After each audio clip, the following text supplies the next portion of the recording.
और सारे ही इनके शब्द व्यवस्थित, ऐसा लगता है कि निर्विचारिता में लिखे इन्होंने। इतने शुद्ध वर्णन, ये हम जरूर कहेंगे कि सबसे ज़्यादा संस्कृत में और उसके बाद मराठी में ही आध्यात्म पे किताबें बढ़िया लिखी, न जाने बड़े गहराई से आध्यात्म पे काम किया गया। अब कोई कहे कि अंग्रेजी भाषा में भी इतना लिखा जाता है माँ, तो वहाँ क्या शारदा का कोई वो नहीं। अब यही सोचिए कि अंग्रेजी भाषा में आत्मा के लिए स्पिरिट शब्द है ना, शराब को भी स्पिरिट और भूत को भी स्पिरिट, ये कोई भाषा हो? ये शारदा देवी की कृपा से ऐसी भाषा है।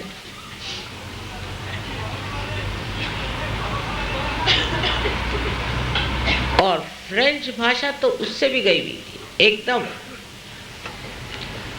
उसमें चेतना के लिए कोई शब्द नहीं। अंग्रेजी में कम से कम अवेयरनेस, उसमें अवेयरनेस के लिए कोई शब्द नहीं। और उसमें आत्मा के लिए जितने दारू के शब्द है वो लगा दीजिए आत्मा के साथ। ये क्या उन पर आशीर्वाद हुआ? कई बड़े बड़े लेखक हो गए, सब जो भी लेखक वहाँ हुए राजकारणी लोग राजकारण पर लिख गए। हाँ, एक विलियम ब्लेक की बात कहेंगे, C.S. लुईस की बात हम कहेंगे, दो ही वर्ड्सवर्थ एक थे। लेकिन बाकी एक साहब है,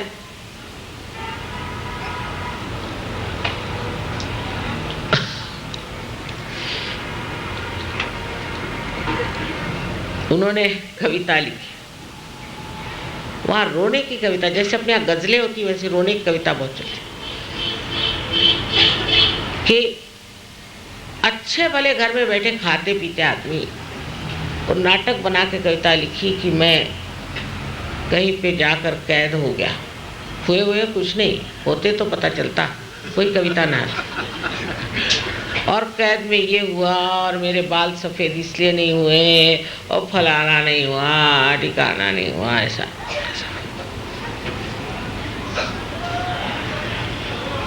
अरे भाई, ऐसा अगर तुम्हें तकलीफ हो रही थी तो तुम कहीं वहीं डूब जाते, अच्छा रहता। ये से रोने वाली कविता, जो कविता उठाओ वो रोने वाली। और अच्छे वाले बैठे हैं, मतलब उनको कोई तकलीफ होने पर लिखो तो भी समझ में आता। अच्छे वाले बैठे हैं, खूब पैसा कमा रहे हैं, सबको रुला रहे हैं और आप पैसा खा रहे हैं। और लोगों को भी रोना बड़ा अच्छा लगता है। हमारे एक मुसलमान पहचान तो कहले, माता जी ये गजल लोग क्यों गाते? मैंने कहा उन्हीं से पूछो जो गाते हैं, मुझे तो पसंद नहीं। कहने लगे लोग गजल पसंद करते हैं, वो अपनी बीवी से प्यार नहीं करते, वो कुछ और ही से प्यार करते हैं। मैंने कहा आपने कैसे जाना? मैंने देखा है ये बात। और रोते रहते, अरे अपनी बीवी है, क्यों रो रहे हैं? ये बीवी बैठी जिंदा, उसी के साथ रहो, आराम से मजा उठाओ। अब तीसरे के लिए रो रहे, तू नहीं मिला और तेरी छाया नहीं मिली।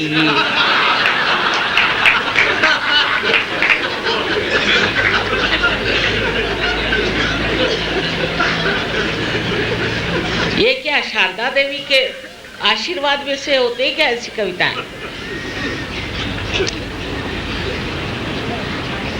ये सिर्फ लोगों को मूर्ख बनाने के लिए एक और तरह के लोग होते हैं।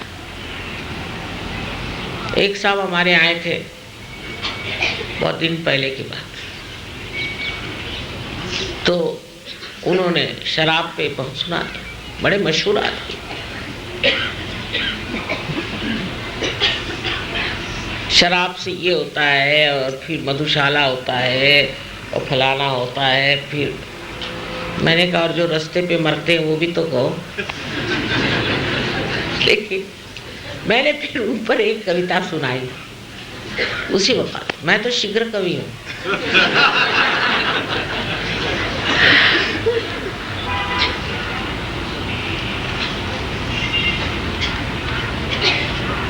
मैंने कहा क्यों ना प्याला झूमता है, पी वही मदहोश हाला। प्याला क्यों नहीं झूमता, वो क्यों नहीं झूमता, और तुम क्यों झूमते हो? तुम तो प्याले से भी कमजोर।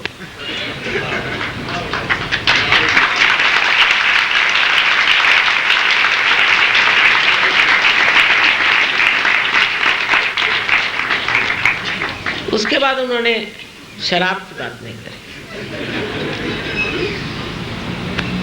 कुछ समझ में नहीं आया। जब बीवी मर गई तो उसका सुनाया उन्होंने, उस पर एक कविता बना। और सुनते हैं 15 दिन बाद दूसरे शादी भी कर ली, फिर उस पर दूसरी कविता बना दी। जैसा मौका लग गया वैसे। इस प्रकार अपने देश में बहुत सस्ते टाइप के कवि पैदा हुए, और विशेषकर वो कवि जो कि भगवान सब चीज में घसीटते हैं और परमात्मा को मनुष्य के जैसा दिखाते हैं। ये तो महापाप कर रहे हैं। और उन पे शारदा देवी की जो भी कृपा है, वो महाकाली के दरवाजे में जाने वाली है। माने विद्यापति साहब देख लीजिए, अब राधा और कृष्ण का पता नहीं क्या श्रृंगार सजा रहे। अरे उस कृष्ण को कहाँ टाइम, उस राधा को कहाँ टाइम कि श्रृंगार श्रृंगार करें। सारे विश्व की जिसको चिंता, और राधा, रा माने एनर्जी और धा माने धारने वाली, उसको क्या ये सब दुनिया भर का रोमांस करने की फुर्सत है। अब डाल दिया उनको रोमांस। यहाँ तक कि वाजिद अली साहब, जिनके 165 बीवियां थी, तो भी वो साड़ी पहन के और राधा बनते थे और कृष्ण के साथ नाचते थे। क्या अब ये रोमांटिक पना जो है, इसमें कोई अर्थ नहीं, बेकार की बात है। तो साधु संतों को इससे क्या मतलब? वो तो कबीर को भी लोग कहते थे, कबीर ने कह दिया कि सैया निकस गए मैना लड़ी थी। अरे वाह, सैया निकस गए मैंने क्या कि प्राण निकल गए। खुसरो ने लिखा छाप तिलक सब दीनी, तो उसे नैना मिला। अब वो सूफी आदमी उस किससे नैना मिलाता है सिवाय परमात्मा। छाप माने मुसलमानों की पहचान, और तिलक माने हिंदुओं के। सब मैंने छोड़ दिया तुझसे जब मैंने आंखें मिली। उन्होंने देहाती भाषा में, इस तरह की भाषा में लिखा जैसे मेरा नैहर छूटोरी जाए। अब क्या वो बहुरानी थे क्या वो नैहर छोड़ने के लिए? क्योंकि गहराई नहीं है। तो सूफियों को भी हम सोचते हैं कि कोई फिल्म स्टार के फिल्मी गाने गा रहे हैं, गहराई नहीं ना, समझ नहीं।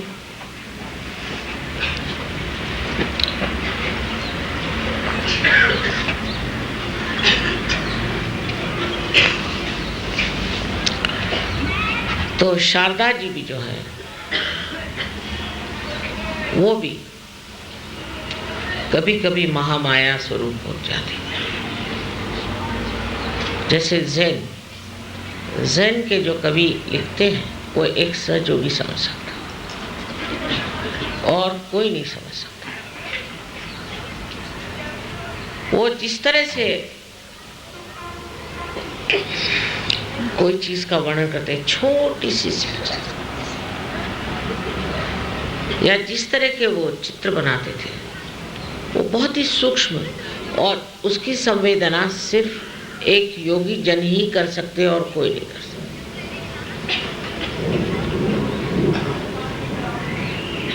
अब कव्वाली में लोग मुजरा गाते हैं और मुजरे में कव्वाली।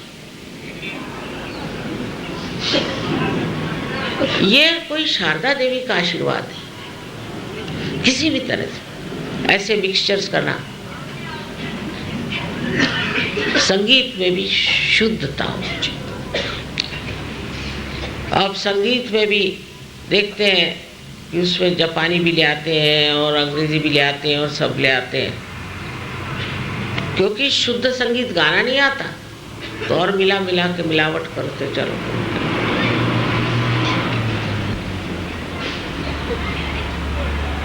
देहात में गाते हैं लोग कितने प्रेम से, और शारदा देवी के पूर्ण आशीर्वाद से ही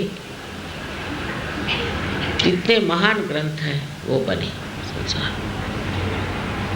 जितने महान नाटक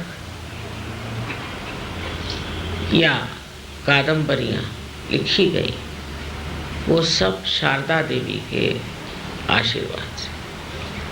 किंतु इस वर्तमान काल में ऐसा लगता है कि शारदा देवी ने अपना हाथ कुछ रोक लिया है या ये आशीर्वाद कम है।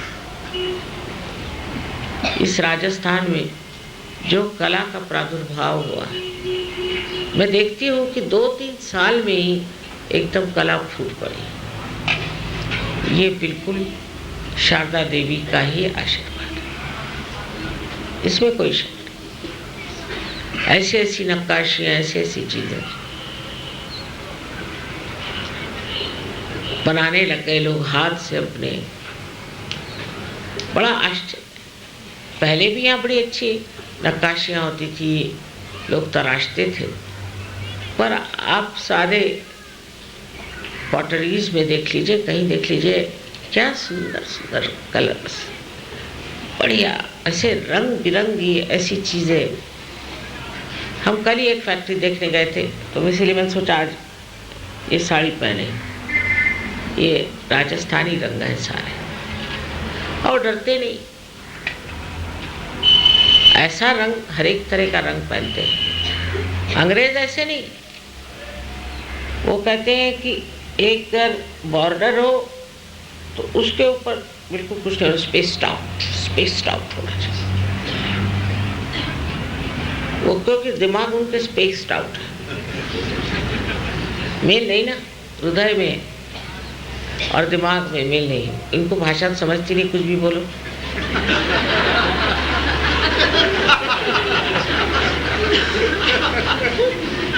अब जब हृदय और दिमाग एक होगा तब लोग समझेंगे ये चीज़ क्या है, कि जिसे अंग्रेजी में एक्सूबरेंस कहते हैं। हमारे खुशी के जो आनंद समाया ये रंग बन के जब फैल जाता है, ये अपने ही देश में होली हो सकती है और किसी देश में।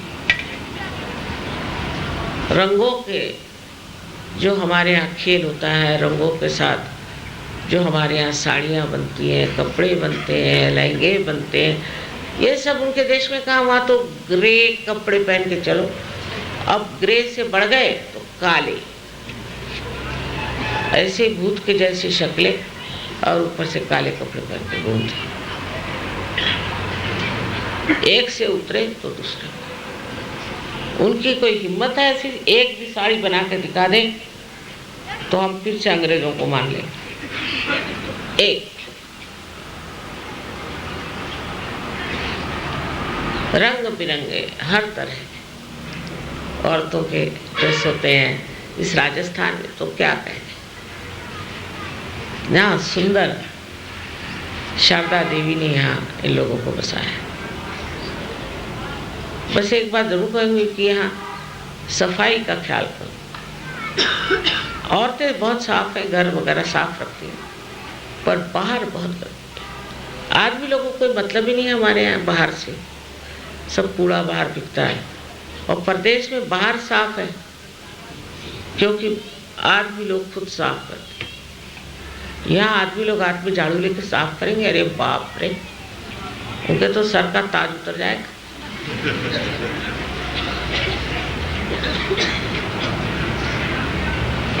तो सफाई और व्यवस्थितता ये भी शारदा देवी का ही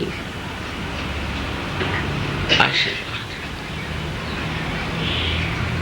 औरतें तो अपना घर वगैरह बहुत सुंदर साफ सजा के रखते हैं, किचन सजा के रखते हैं, देखते हैं, पर आंगन से बाहर हुए कि आदमियों के सब वहां मुझे सर नजर आते हैं। अगर ऐसी प्रथा हम सीख ले अंग्रेजों से कि वो सब आदमी मिल करके संडे के रोज इसका जलसा मनाते हैं,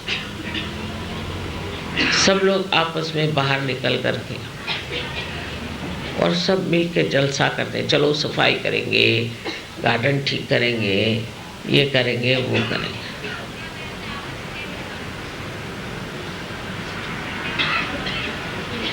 पर हमारे यहाँ नौकर चाकर,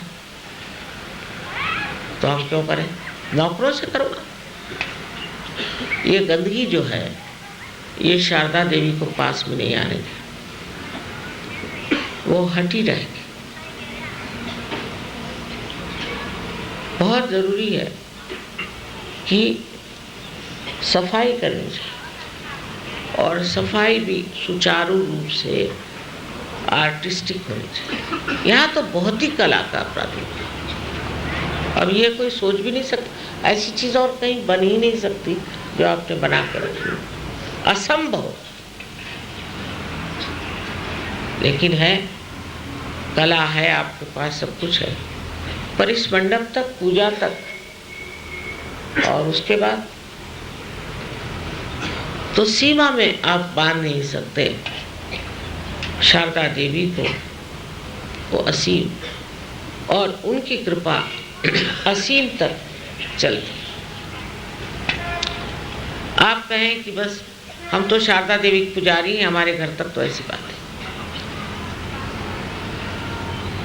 वैसे बहुत ही कलापूर्ण यहाँ के घर, बहुत सुंदर। इतने सुंदर घर आपको मेरे ख्याल से हिंदुस्तान में कहीं नहीं मिले। उसका कारण है कि यहाँ की पृथ्वी से ये बढ़िया पत्थर निकले, बढ़िया एक से एक, और उसको आपने इस्तेमाल किया। और पत्थर हैं, इसके अलावा और भी यहाँ बड़ी कलात्मक चीज़ें,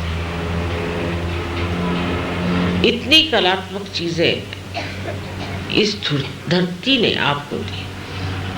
ये भी शारदा जी की कृपा से कि आपके अंदर ये शक्ति आई कि इन पत्थरों को आप तराशें और उसका कुछ उपयोग करें।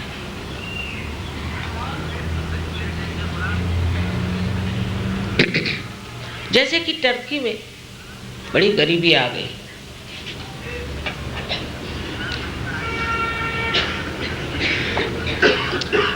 और बड़े कलात्मक लोग, कुछ मेरी अक्ल में नहीं आया कि इतने कलात्मक लोग हैं और इनमें इतनी गरीबी क्यों आ गई, आखिर क्या बात? पता हुआ कि वहाँ जर्मन लोगों से बड़े इम्प्रेस्ड है, क्योंकि टर्की से बहुत से लोग जर्मनी गए थे, इसलिए जर्मन लोगों को बहुत माना। और मैं ये कहूँगी कि आपके यहाँ खाना है तो बहुत बढ़िया, ज़रा भारी है पर अच्छा खाना, स्वाद अच्छा है। पर अगर आप टर्किश खाना खाएंगे तो कहेंगे माँ ये तो बस खाने की बिल्कुल चरम सीमा। और एक साथ एक होटल में हम गए थे, 5000 आदमी खाना खाता, और गरम गरम ऐसी फूली हुई रोटी, और कुछ पूछे। मुझे ऐसे ज़रा खाने की इतनी अकल नहीं है, तो मेरा वर्णन करना कोई विशेष न होगा, पर अगर कोई टर्की जाके वहाँ खाना खाए तो कहेगा कि वाह क्या, ऐसे तो हमने कभी खाना खाया। बहरहाल जो भी हो, इतना अच्छा वहाँ खाना मिलता है कि परदेश से लोग आकर के खाना खाएं। पर आपको हैरानी होगी कि ये टर्किश लोग जर्मनी से खाना मंगा खाते और कपड़े सिलते हैं वहाँ, जर्मन भेजते हैं कपड़े, वो सिले जाते हैं टर्की में, फिर वापस जाते हैं जर्मनी और फिर वहाँ से इंपोर्ट होते हैं।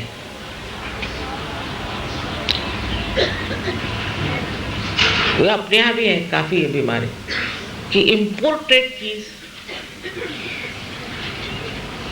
ये हमने इम्पोर्टेड लाए, इम्पोर्ट करने से जैसा इस देश में कुछ भी नहीं है, एकदम रद्दी लोग। क्या बनाते हैं वहाँ? अच्छा,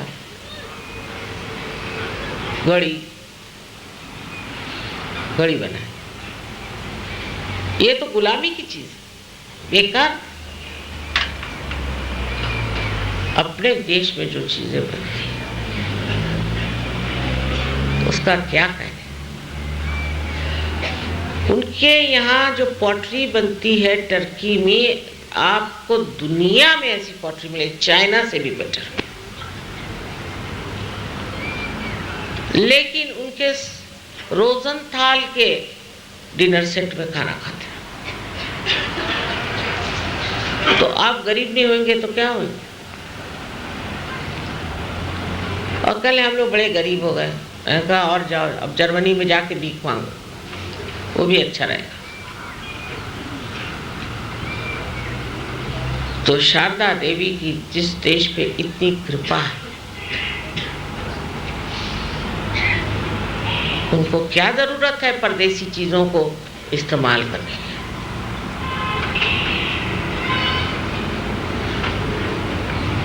उनके ना संस्कृति में कुछ है, नहीं उनके कपड़ों में कुछ है,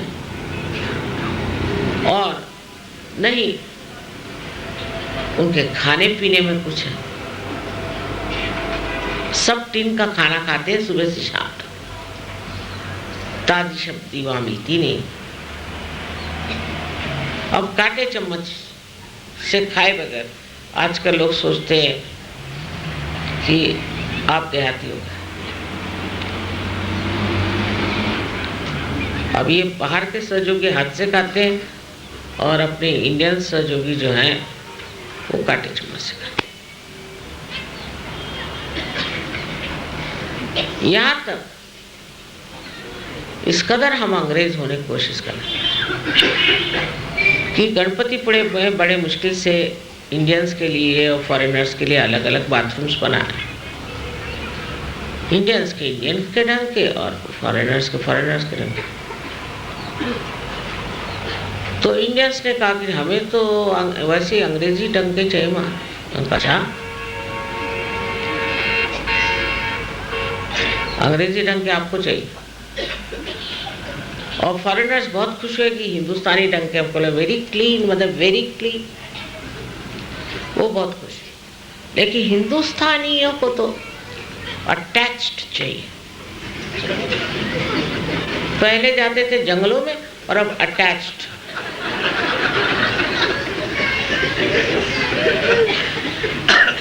इतनी अंग्रेजियत हमारे अंदर आ गई।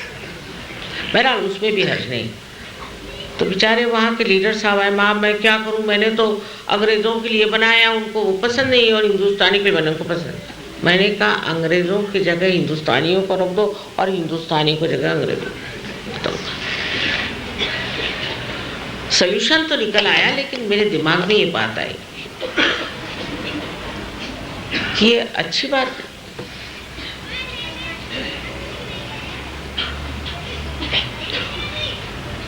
जो जंगलों में जाते थे वो बड़े अच्छे थे, ये ऐदीपना का लक्षण है। हाँ, बुढ़े लोग वो मेरे समझ में आए, लेकिन जवान लोगों को ऐदीपना की कहां से बात चढ़ती? क्योंकि वो विदेशी चीज है, इसलिए बहुत ज्यादा स्मार्ट। कम से कम औरतों में थोड़ी अकल आ गई। पहले मैं नायलॉन की साड़ियाँ हमारे घर वालों के लिए लाती थी तो बहुत खुश होती थी। उन्होंने कहा माँ हम तो यहाँ की साड़ियाँ पहने या हमें नहीं पसंद। अब वहाँ कोई सिल्क की साड़ियाँ मिलती, वहाँ तो नायलॉन की मिलती। अगर वहाँ से साड़ियाँ लानी तो नायलॉन की लाई, बतलाओ साड़ियाँ हमको नहीं चाहिए, वो मेरे घर वाले। लेकिन बाकी लोगों में ऐसा नहीं। एक देवी से हमने कहा भाई वहाँ तो नायलॉन की नहीं, मैं तो शिफॉन पहनती हूँ, सिर्फ शिफॉन। ये मोटी हैं और मैं शिफॉन पहनती हूँ। मैंने कितने गज लगते हैं आप?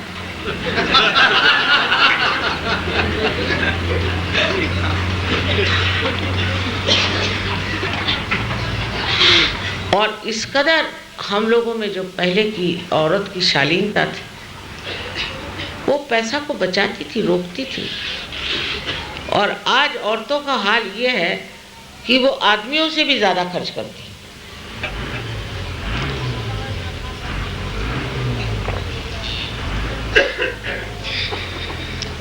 कहीं हेयर ड्रेसर के पास जाओ, नाखून कटवाने तक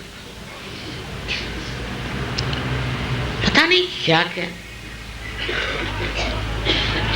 अमेरिका में एक आर्टिकल निकला था बहुत अच्छा कि आजकल इसलिए डिवोर्स हो रहे हैं क्योंकि हेयर ड्रेसर आ गए। कुछ मुझे संबंध समझ में नहीं आया।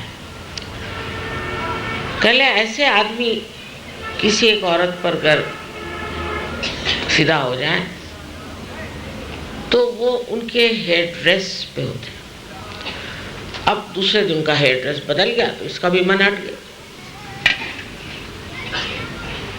अब रोज ही आप अगर हेयर ड्रेस बदलते फिरिए तो उतने वो आप पति करिए, उतने आप पत्नियां करिए, तो कोई आश्चर्य की बात है।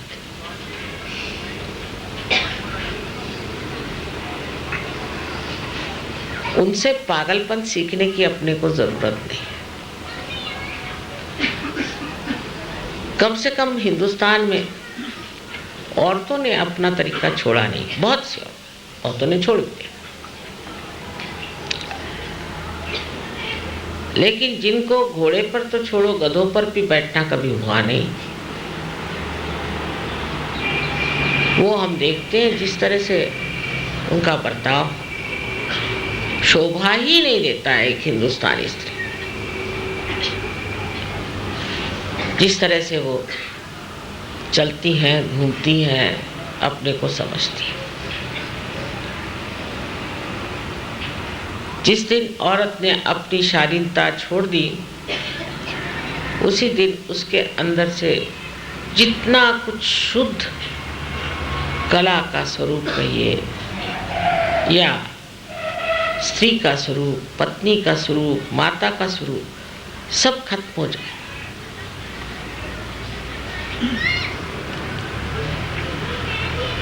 ये शारदा देवी की कृपा में रहने वाले सब लोगों को पता होना चाहिए।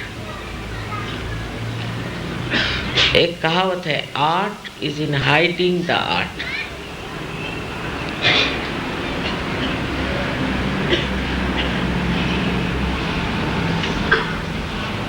कि आप जो भी कुछ करते हैं उसमें दिखावे की जरूरत नहीं और उसमें शोभा की जरूरत है। किंतु आप जो कुछ भी करते हैं, पहनते हैं, वो ओढ़ते हैं। अगर आपको शारदा देवी की पूर्ण मेहरबानी चाहिए तो दूसरों के लिए करिए, अपने लिए नहीं। दूसरे क्या कहें तो लोग कहेंगे कि हाँ एक घूमेंगे तो सब लोग हमें देखेंगे और क्या, हम तो बहुत पॉपुलर हो जाएंगे। नहीं, मैंने देखा है जितनी भी एक्ट्रेस लोग हैं उनका नाम ऐसा लोग लेते हैं जैसे कोई रास्ते पे खड़ी औरत हो, उसकी कोई इज्जत, नुमाइश की चीज। सारी चीज में भी शारदा जी का एक आवरण होना चाहिए। संगीत आपको मालूम होना चाहिए, चाहे देहात का ही।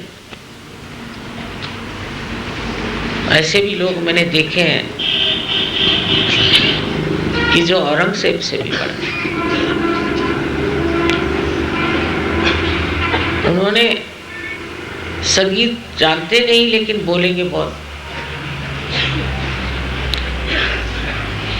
एक साहब बड़े अपने को संगीतकार समझ के बैठे, भलती जगह समझे भलती। मैंने कहा है कौन महाराज? अरे पता नहीं, इनका बड़ा भारी एसोसिएशन संगीत पर। अच्छा, तो कहते अच्छा अभी इन्होंने गाना गाया था, अब बाजा भी बजा रहे थे। वाह वाह। तो इनसे ये कहिए कि ये दरबारी गाए। तो मैंने दरबारी तो गा चुके भाई, अभी दरबारी गा चुके, आप कह दरबारी गाएं।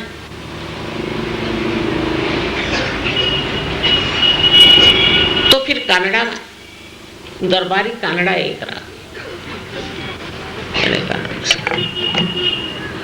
हर प्रोग्राम में हाजिर, हर जगह अध्यक्ष। म्यूजिशियन से पहले उनको ही हार पहनाए जाते थे। मैंने कहा ये बहरा है कि क्या है?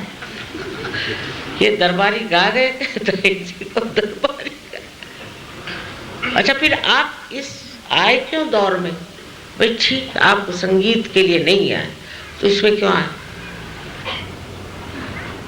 हर इसमें मास्टर। एक देवी जी थी, वो तो पता नहीं क्या थी अपनी गवर्नमेंट में, और उनके बाल पक गए, पर वो कला वाला कुछ नहीं जानती, कला की सूक्ष्मता कुछ नहीं जानती, और बड़ा नाम साहब को, बड़ा नाम। तो अगर आपको शारदा देवी के शरण में रहना है तो अपने गांव में, अपने देश में जो कुछ होता है और जो कुछ आज तक उन्होंने बनाया है लोगों ने, कलाकारों, उनकी इज्जत करें। अजंता नहीं देखी पर स्विट्जरलैंड जरूर जाए। अजंता जैसी चीज स्विट्जरलैंड के नाना के बाबा के दादा कोई नहीं बना सकता। स्विट्जरलैंड में देखने का क्या? पत्थर। हम तो स्विट्जरलैंड गए थे, अजंता नहीं देखे, आबू नहीं देखे। जो अपने देश के बारे में जानेगा ही नहीं, वो इस देश को प्यार कर सकता है। और जब कला चारों तरफ से इस देश में बहे, चारों तरफ से बह रही, सो कला की तरफ रुचि रखना और अपनी देश की कला को पहले अपनाना चाहिए। नहीं तो वाकई में बेवकूफ़ी की भी हद हो। एक साहब ने मुझे स्पेशल बुलाया, बहुत दिन पहले की बात है, 20 साल हो गए, अमेरिका से आए। आप माता जी जरूर आए, उनकी बहन हमारे सहयोग में थी। आप एयरपोर्ट से जाने से पहले मैं आपको एक चीज़ दिखाना चाहता हूँ। अमेरिका से लाए। मैंने कहा पता नहीं क्या लाए। मैं वहाँ गई तो देखती क्या, वो एक पंप लेके आया और एक बलून में भरने लग गया। कहीं क्या दिखा रहा है? उसका सोफा बन गया। चले देखिए,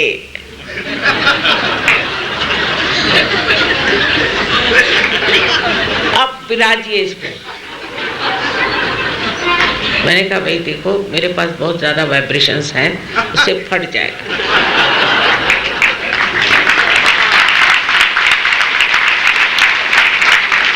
मेरे लिए कोई तखत बिछा दो तो उस पर मैं बैठ जाऊंगी भैया, मेरे बस का नहीं तो मैं जमीन पे बैठती हूँ। मैं अपनी देसी हिंदुस्तानी मोटी औरत हूँ, मेरे बस का। अरे कहले आपको कोई इम्प्रेशन ही नहीं पड़ा। मैंने कहा इम्प्रेशन अभी पड़ा है, पर जब इस पे से मैं गिरूंगी तो डिप्रेशन हो जाए ना। तरमाने बैठे, कहा कला क्या चले। सो इस भारतवर्ष की जो देवी की कृपा है, उसे आप अपने नजरों से देखिए, उसको समझिए, उसका आनंद उठाए। फिर नाट्य कला है। बंगाल में और महाराष्ट्र में नाट्य कला बहुत ऊंची है। लोग सिनेमा नहीं जाते, नाटक में जाते। महाराष्ट्रीय नृत्य आप लोगों जैसे रईस नहीं है, पर 5 रुपए का टिकट हो चाहे 7 रुपए का हो, वो जा करके नाटक देखते।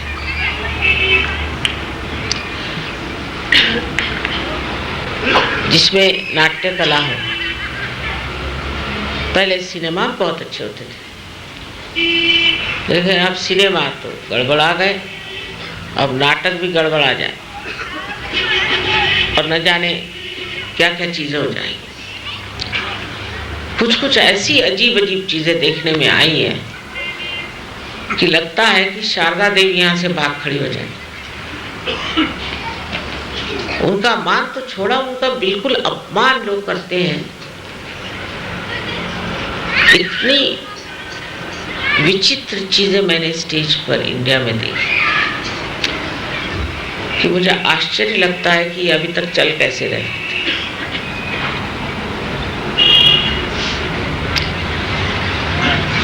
अब उन्होंने कहा है कि फिल्मों में से हम निकाल देंगे ये वो। हमारे जिंदा जी कभी हम देख लें कि ये सब गंदगी निकल जाए तो बड़ा आनंद आएगा। तो इंडिया की जो आर्ट है वो सुबक, जैसे आप चाइनीज आर्ट देखिए तो सिंह जैसे एक भूत के जैसे बना चाइनीज, और इजिप्ट के आर्ट देखिए तो सब डेड, उनके ममीज बनाएंगे, कहीं कुछ बनाएंगे, आदमी ऐसे बनाएंगे कि जैसे कोई लाश खड़ी कर दी। पहले इंग्लैंड अमेरिका में भी मैं कहती हूँ कला ठीक थी जब तक रियलिस्टिक बनाते रहे, फिर रिविजनिस्टिक बनाए तब तक भी ठीक थी। पर अब जो वहाँ मॉडर्न कला बन गई है, ये आपके मेरे और किसी भी इंसान के बस की नहीं। ऐसी विकृति आ गई है कि लगता है शारदा देवी वाकई भाग गई है इन दोषों से। और जितनी गंदी और जितनी उल्टी सीधी और जितनी अधर्मी पिक्चर बनेगी उतना ही उसका दाम लगेगा। सिनेमा में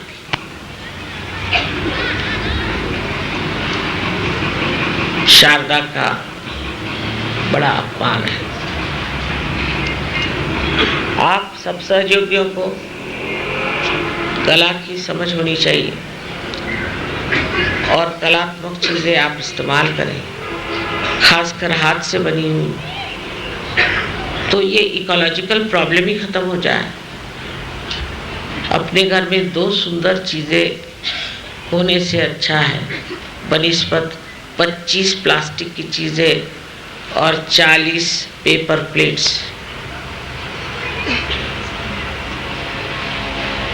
ये अपनी भारत की संस्कृति जिसके रोम रोम में शारदा का प्रकाश।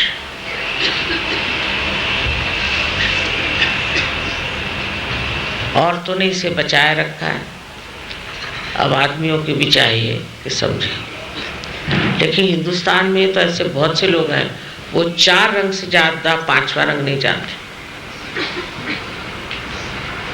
आप जानते हैं ना डॉक्टर साहब, बहुत से रंग वाकई में। नहीं तो डॉक्टर लोग नहीं जानते। मैं तो डॉक्टरों के साथ रही हूँ, डॉक्टरों के साथ पढ़ी हूँ, तो सोचती थी कि इनको कला कभी नहीं आएगी समझ में, लेकिन जानते हैं तो बहुत बड़ी बात है। सो वो भी सूक्ष्म दृष्टि अपने अंदर आनी चाहिए। नाट्य कला में, हर चीज में, नृत्य में, हर चीज में अब ये नहीं कि आदमी औरतों जैसे नाचे, ये नहीं, लेकिन आदमी आदमियों जैसे होगा, औरतें औरतों जैसे। उसके शुद्ध स्वरूप में जब उतरे तो तब शारदा जी की तो कृपा है ही। संगीत में, नृत्य में, हर जगह हमने बहुत बार देखा है कि लोग जब हमारे सामने बजाते हैं तो बड़े जल्दी उनका नाम बढ़ जाता है, बहुत नाम होता है, बहुत अच्छा बजाने लगता है। शारदा जी की कृपा हो गई उनके ऊपर। लेकिन आपको सुन के आश्चर्य होगा कि हमारे देश का जो संगीत और नृत्य है, ऐसा कहीं भी दुनिया में नहीं है, कहीं भी।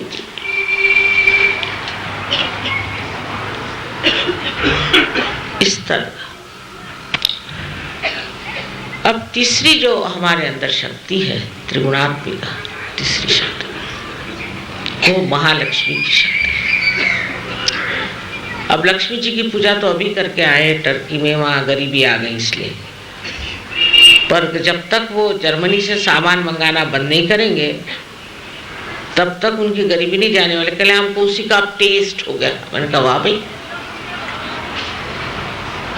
अब भूखे मरोगे तो क्या होगा। तो वहां मैंने सोचा लक्ष्मी जी की पूजा हो जाए, तो वहां हो गए, दिवाली वहीं हुई। अब महालक्ष्मी की जो पूजा है, ये सिर्फ साधकों के लिए।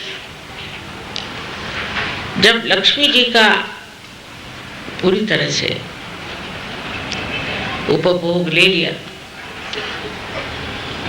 और बहुत हो गई लक्ष्मी, जैसे बुद्ध को हुआ था, महावीर को हुआ, तो उपरति आ गई। और उपरति आने के बाद में वो परमात्मा को खोजने निकले। ये जो खोजने की शक्ति है, ये महालक्ष्मी शक्ति है। अब महालक्ष्मी का टेम्पल है अपने कोल्हापुर में, तो वहां ये जोगवा गाते हैं कि हे अम्बे तू जाग, हे अम्बे तू जाग। नामदेव ने लिखा 16वीं शताब्दी में। वहां के ब्राह्मणों से मैंने कहा कि महालक्ष्मी के मंदिर में ये क्यों गाते हो भाई, अम्बा जी का, ये तो अम्बा जी का गाना। कहले पता नहीं, अनादि काल से चल रहा है ये यहाँ पे गाना, जब से नामदेव हुए। तो अम्बा कौन है? कहले देवी है ना अम्बा भी। मैंने कहा आपको इतना ही मालूम? मैंने कहा कि आपको तो मैं नहीं समझा पाऊंगा, ये बड़ी मुश्किल है। फिर महालक्ष्मी के मंदिर में ही अम्बा जागती, वो कैसे? मध्य मार्ग जो अपना है वो है महालक्ष्मी का। उस मार्ग में आपकी सारी खोज लेफ्ट की, राइट की, बुद्धि की सब खत्म हो जाती है।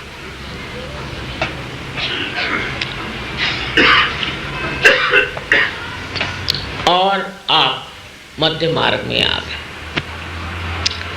जब आपने खोजना शुरू कर दिया तो फिर आप पर महालक्ष्मी की कृपा होती है। और इसे बाइबल में रिडीमर कहा। 3 शक्तियां बताई उन्होंने। पहली शक्ति को कहा है comforter, left side. Right side को कहा है काउंसिलर, और बीच वाली को रिडीमर। ये होली घोस्ट की 3 शक्तियां। सो जो मध्य मार्ग में जब आप प्रवेश करने लगते हैं और मध्य मार्ग में आ जाते हैं, तब आप एक साधक हो गए। और साधक के ऊपर महालक्ष्मी उमड़ पड़ती। महालक्ष्मी की कृपा।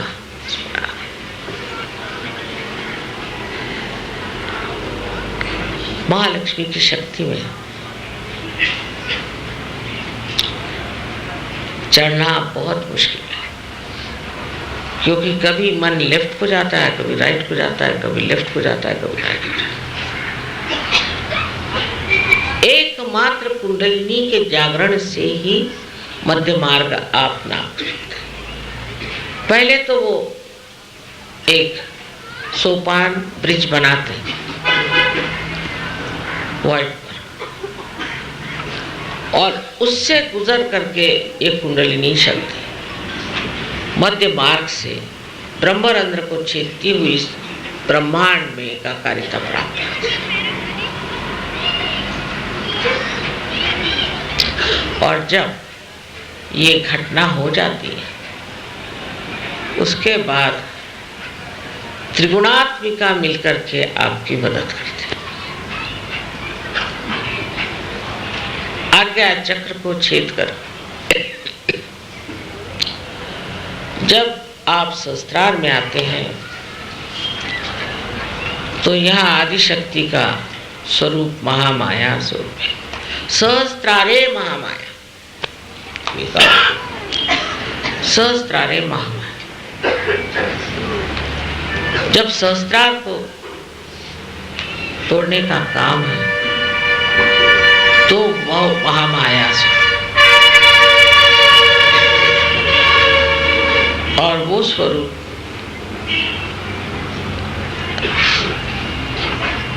बड़ा छिपा, बहुत छिपा, और जैसे जैसे उसे जानने का प्रयत्न करते हैं, आप सूक्ष्म से सूक्ष्मतर सूक्ष्मतम हो जाते हैं। और ये सूक्ष्मता अत्यंत आवश्यक है कि हमारे अंदर जो कुछ भी गौरवशाली विशेष धन है, उसको जानने के लिए सूक्ष्मता चाहिए।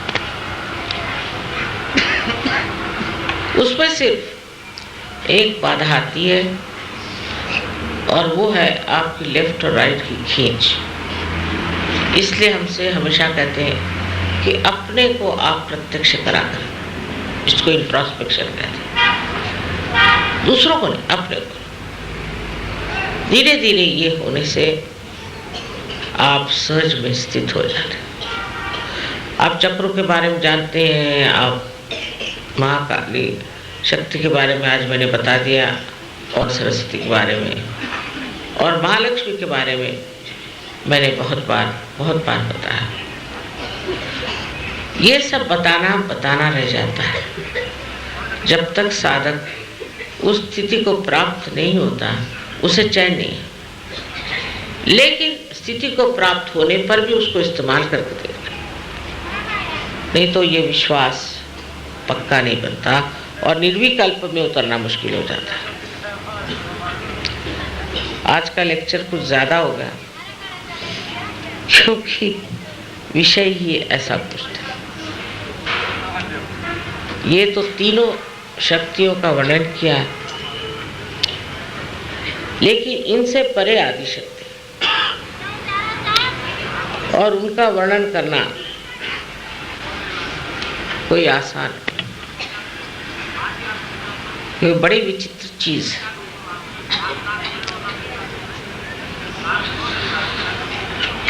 उनका वर्णन करना तो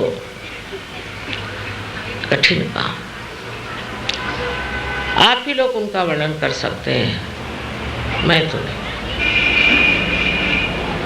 ये आप पे छोड़ देने। सबको मेरा अनंत आशीर्वाद।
अंगूठे में पहनाए, और जैसे चूड़ी पहनाते हैं ना वैसे।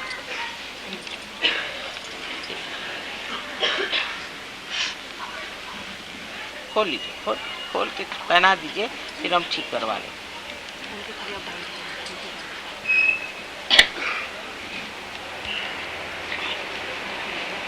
और खोल लीजिए। हाँ बस पहना दीजिए। हाँ इनको तो आता है मेरे को।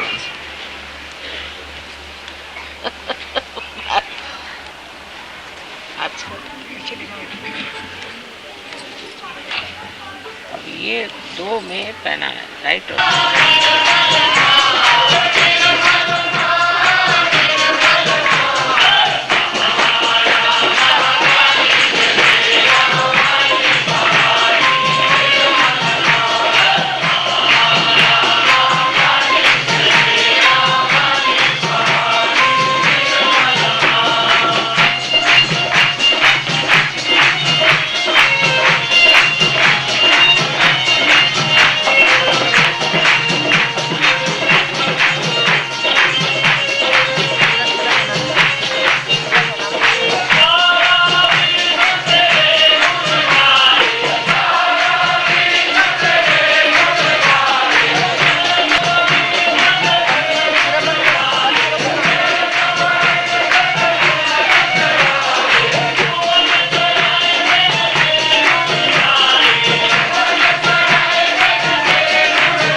बांधिए, अभी ठहर जाइए, पहले पहन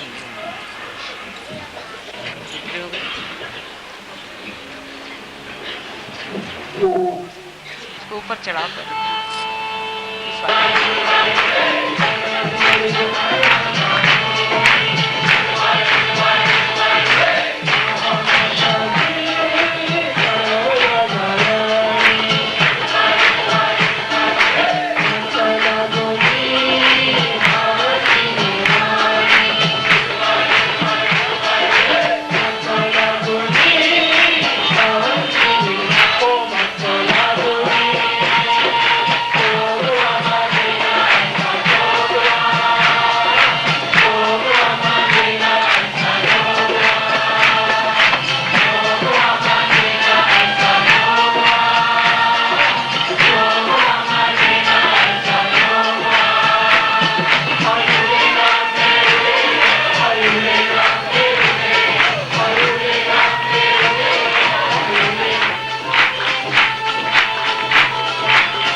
पूरे राजस्थान का लीडर जो है हम लोग ढूंढ रहे थे और अब एक अलभ्य लाभ हुआ है।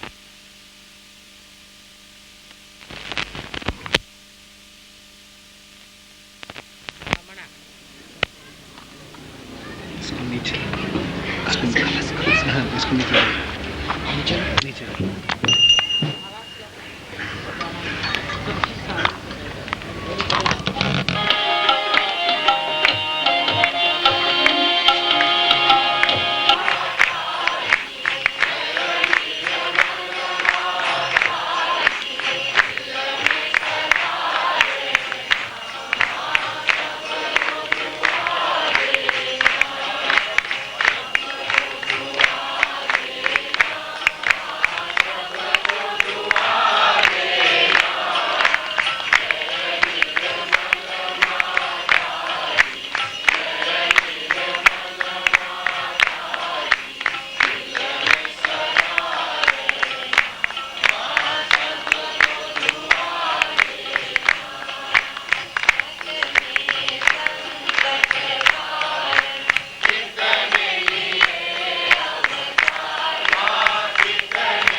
श्री